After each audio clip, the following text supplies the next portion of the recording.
यूं तो बलूचिस्तान की हर चीज मुनफरिद है। बलूचिस्तान में एक ऐसा कुदरती चीज पाया जाता है जिसे पीटरुक के नाम से जाना जाता है। खासकर जाहलवान और सारवान में इसको मुख्तलिफ नामों से जाना जाता है।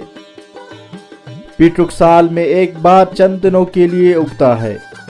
बलूचिस्तान के लोगों का कहना है कि जिस वक्त बलूचिस्तान में ज्यादा बारिश हो तब पीटरुक बलूचिस्तान के मैदानी इलाकों में कसरत से पाया जाता है। इस साल दूसरे सालों की निस्बत ज्यादा बारिश होने की वजह से पीटरुक मैदानी इलाकों में ज्यादा पाया गया है। पीटरुक एक मौसमी पौधा है। बारिशों के बाद कई इलाकों में कसरत से पीटरुक पाया जाता है।